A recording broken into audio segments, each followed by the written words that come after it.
ದಾವಣಗೆರೆ ದಕ್ಷಿಣ ವಿಧಾನಸಭಾ ಕ್ಷೇತ್ರದ ಉಪಚುನಾವಣೆಗೆ ದಿನೇ ದಿನೇ ರಾಜಕೀಯ ತಾಪಮಾನ ಏರುತ್ತಿದೆ. ಹಿರಿಯ ಶಾಸಕ ಶಾಮನೂರು ಶಿವಶಂಕರಪ್ಪ ಅವರ ಅಗಲಿಕೆಯಿಂದ ಖಾಲಿಯಾದ ಈ ಕ್ಷೇತ್ರಕ್ಕೆ ಕಾಂಗ್ರೆಸ್ ಟಿಕೆಟ್ ಯಾರಿಗೆ ಅನ್ನೋದೇ ಈಗ ದೊಡ್ಡ ಚರ್ಚೆಯ ವಿಷಯ.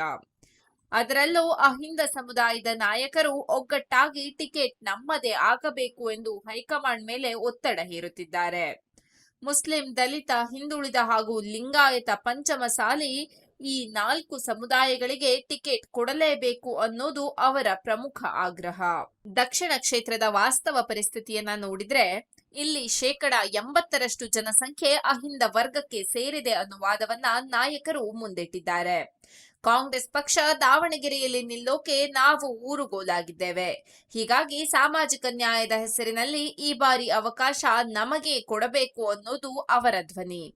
ಈಗಾಗಲೇ ಅಹಿಂದ ಸಮುದಾಯದ ಸಮಾನ ಮನಸ್ಕರು 3 ಸಭೆ ನಡೆಸಿದ್ದು, ಇತ್ತೀಚೆಗೆ ದಾವಣಗೆರೆಯಲ್ಲಿ ಸುದ್ದಿಗೋಷ್ಠಿ ಮಾಡಿ ತಮ್ಮ ಬೇಡಿಕೆಯನ್ನ ಬಹಿರಂಗವಾಗಿ ಹೇಳಿದ್ದಾರೆ. ಲಿಂಗಾಯತ ಪಂಚಮಸಾಲಿ ಮುಖಂಡ ಎಂಟಿ ಸುಭಾಷ್ ಹೇಳುವಂತೆ, ಅವಿಭಜಿತ ದಾವಣಗೆರೆ ಕ್ಷೇತ್ರವಾಗಿದ್ದಾಗಲೂ ನಂತರ ಕ್ಷೇತ್ರ ಪುನರ್ವಿಂಗಡಣೆಯ ಬಳಿಕವೂ ಸುಮಾರು 30 ವರ್ಷ ಶಾಮನೂರು ಶಿವಶಂಕರಪ್ಪ ಅವರು ಈ ಕ್ಷೇತ್ರವನ್ನ ಪ್ರತಿನಿಧಿಸಿದ್ದರು. ಆದರೆ ಇಷ್ಟು ವರ್ಷಗಳಾದರೂ ಅತಿ ಹೆಚ್ಚು ಜನಸಂಖ್ಯೆ ಹೊಂದಿರುವ ಅಲ್ಪಸಂಖ್ಯಾತ, ದಲಿತ, ಹಿಂದುಳಿದ ಹಾಗೂ ಪಂಚಮಸಾಲಿ ಸಮುದಾಯಗಳಿಗೆ ನೇರ ಪ್ರಾತಿನಿಧ್ಯ ಸಿಗಲೇ ಇಲ್ಲ. ಅದಕ್ಕೆ ಈಗಲಾದರೂ ಕಾಂಗ್ರೆಸ್ ವರಿಷ್ಠರು ನ್ಯಾಯ ಕೊಡಬೇಕು ಅನ್ನೋದು ಅವರ ವಾದ.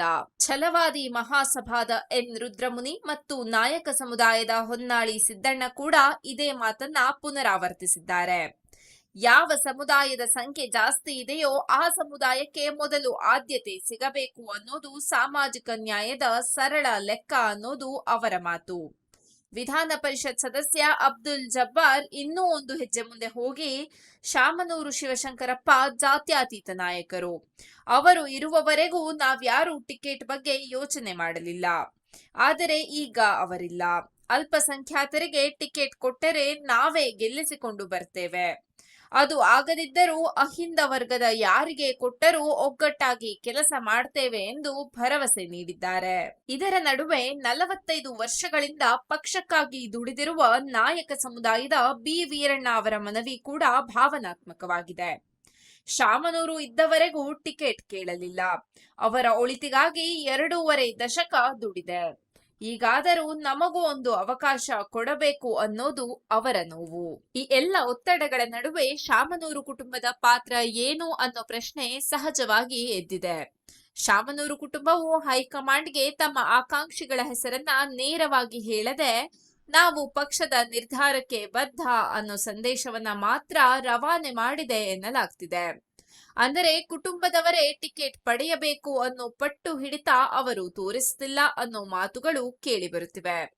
ಆದರೆ ರಾಜಕೀಯವಾಗಿ ನೋಡಿದರೆ ಶಾಮನೂರು ಕುಟುಂಬದ ಆಶೀರ್ವಾದ ಇಲ್ಲದೆ ದಕ್ಷಿಣ ಕ್ಷೇತ್ರದಲ್ಲಿ ಗೆಲುವು ಸುಲಭವಲ್ಲ ಅನ್ನೋ ವಾಸ್ತವವು ಹೈಕಮಾಂಡ್ಗೆ ಗೊತ್ತೇ ಇದೆ.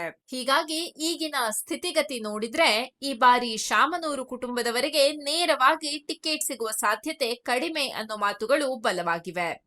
ಬದಲಾಗಿ ಕುಟುಂಬದ ಒಪ್ಪಿಗೆ, ಬೆಂಬಲ ಮತ್ತು ಅಹಿಂದ ಸಮುದಾಯದ ಒಗ್ಗಟ್ಟನ್ನ ಒಟ್ಟಿಗೆ ಹಿಡಿದುಕೊಳ್ಳುವ ಅಭ್ಯರ್ಥಿಯನ್ನ ಕಾಂಗ್ರೆಸ್ ಹುಡುಕುತ್ತಿದೆ. ಅಂದರೆ ಹೊರಗಿನವರು. ಆದರೆ ಶಾಮನೂರು ಕುಟುಂಬಕ್ಕೆ ಒಪ್ಪಿಗೆಯಾದ ಜೊತೆಗೆ ಅಹಿಂದ ಮತ ಬ್ಯಾಂಕ್ ಒಟ್ಟಿಗೆ ತರಬಲ್ಲ ನಾಯಕನಿಗೆ ಟಿಕೆಟ್ ಹೋಗುವ ಸಾಧ್ಯತೆ ಹೆಚ್ಚು. ಒಟ್ಟಾರೆ ದಾವಣಗೆರೆ ದಕ್ಷಿಣ ಉಪಚುನಾವಣೆ ಕಾಂಗ್ರೆಸ್ ಪಾಲಿಗೆ ಕೇವಲ ಒಂದು ಕ್ಷೇತ್ರದ ಚುನಾವಣೆಯಲ್ಲ. ಇದು ಅಹಿಂದ ರಾಜಕಾರಣ, ಸಾಮಾಜಿಕ ನ್ಯಾಯ ಮತ್ತು ಹಳೆಯ ನಿಷ್ಠಾವಂತರಿಗೆ ಸಿಗುವ ಅವಕಾಶ, ಈ ಎಲ್ಲದರ ಪರೀಕ್ಷೆಯಂತಾಗಿದೆ. ಹೈಕಮಾಂಡ್ ಯಾವ ನಿರ್ಧಾರ ಕೈಗೊಳ್ಳುತ್ತೆ ಅನ್ನೋದು ಮುಂದಿನ ಕೆಲ ದಿನಗಳಲ್ಲಿ ಗೊತ್ತಾಗಲಿದೆ. ಆದರೆ ಒಂದು ಮಾತಂತೂ ಸ್ಪಷ್ಟ, ಈ ಬಾರಿ ಟಿಕೆಟ್ ಹಂಚಿಕೆ ಸುಲಭದ ಕೆಲಸ ಅಲ್ಲ. ರಾಜಕೀಯ ಲೆಕ್ಕಾಚಾರ ತುಂಬಾ ಜಾಗರೂಕತೆಯಿಂದ ಮಾಡಲೇಬೇಕಾದ ಪರಿಸ್ಥಿತಿ ಕಾಂಗ್ರೆಸ್ ಮುಂದೆ ನಿಂತಿದೆ.